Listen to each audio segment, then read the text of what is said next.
The shadow government is now freaking out. There was no way anybody was going to let Trump anywhere near the White House. I'm telling, again, rivaling, of course, the record of Grover Cleveland, 2 non-consecutive terms. Now, I've been telling you that it's going to be Gavin Newsom. He is going to be not only the nominee, but he will win. This is what I've been saying. This is what I have believed. This is what I think is going to happen because of the fact that he is perfect. He is the perfect embodiment of all that is shadow government and evil. That's him. But something happened last night in Iowa, which was so problematic. They said, Jesus, this guy is bigger than ever.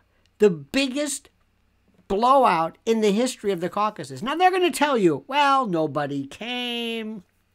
There was no turnout because the usual suspects, the shadow government apparatchiks, MSDNC and others, are handed the script and they repeat what they are told. Why didn't they cover it?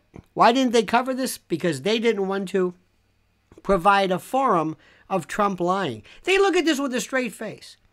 You don't understand. They have what most adults would say, I can't say that. Nobody's going to believe that. These folks say, no problem, I'll say it. Now, here's the deal. Now, listen to me. If Trump were to win by a certain factor, let's say 2024 comes along, and he beats, let's say, Gavin Newsom by 30 points, something crazy. They can't throw the election. They can't legally cheat. They can't bring in dead voters and illegal voters, and they can't burn ballots and ballot harvest, and they can't do that Philadelphia stuff with a cardboard. They can't do it. And they never thought it was even possible, but Iowa makes them think, holy, oh man, because that screws everything up. Today they're thinking, you don't think he can win this much? Absolutely.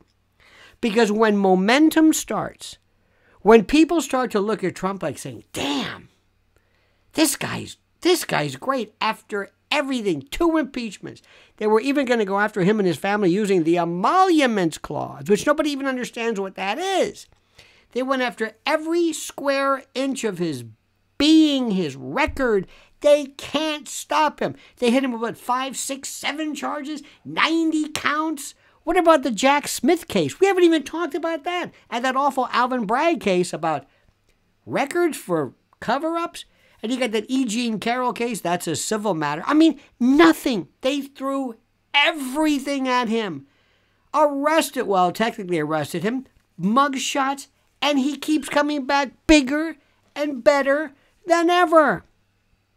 Doing this thing and defying it. Every time Trump does something where I think to myself, that is the most stupid thing I've ever heard, his numbers go up.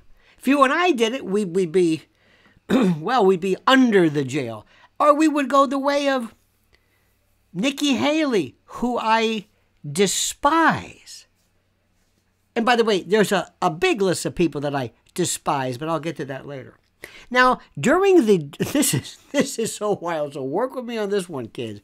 Here comes the intellectual roller coaster. During the W administration,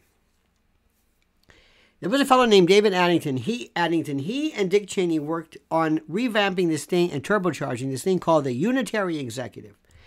And the unitary executive is this wonderful concept, and it's basically provides this absolute sense of this preeminence.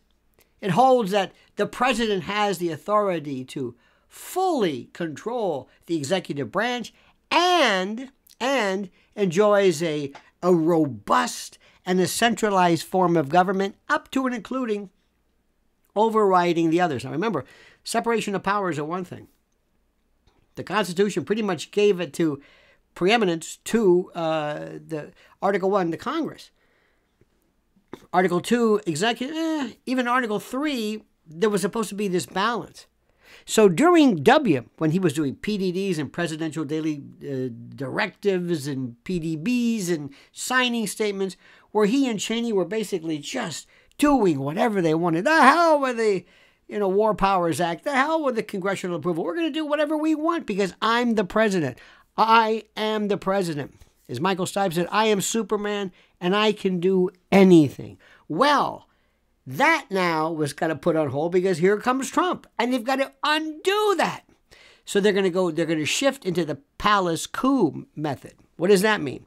They're going to emasculate, to castrate, defang, de-venomize the power of the executive. They're going to follow up with the second palace coup. That's what they did with Richard Nixon.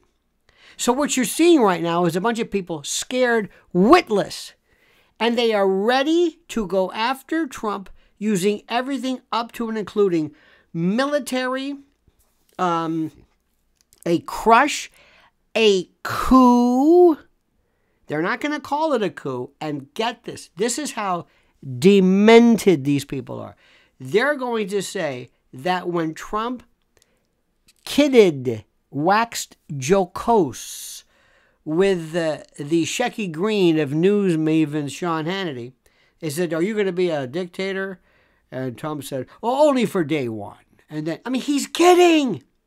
This is Ribble. This is Don Rickles compared to. They actually took this as real. They took this as real. Do you remember a while back when Trump said, hey, Russia, if you're listening, maybe you can find Hillary's emails. It was a joke.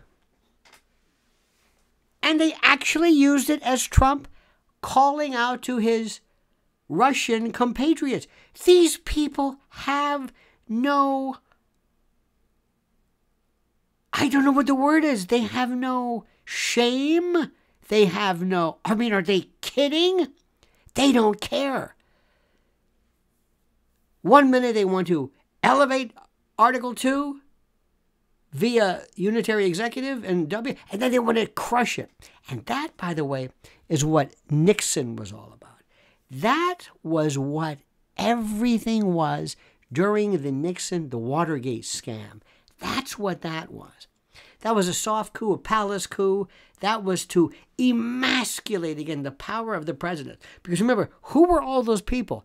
Intel folks, from Bob Woodward, who was ex-Navy Intel, to all the spooks, everybody. This was, I mean, and we were so unsophisticated then, and we weren't into full, we didn't have the internet, and nobody knew about limited hangouts. Hell, even Nixon talked about limited hangouts. So at that time, nobody was hip. Today, well, we're in this post-Alex Jones world where people think that we're just demented. But we know more. And we've seen how ruthless and diabolical and bloodthirsty and how psychopathically focused they are in the elimination of all things Trump. So get ready. If they can crush him completely by stealing the vote legally, they'll do it. If the numbers are too big, then they'll just crush him in a full-blown coup. Oh, man. And if you think that what I'm saying is beyond the realm of possibility, you haven't been paying much attention. All right, dear friends, have a great and a glorious day. Please subscribe to the channel, like it, and comment. Comment as you see fit.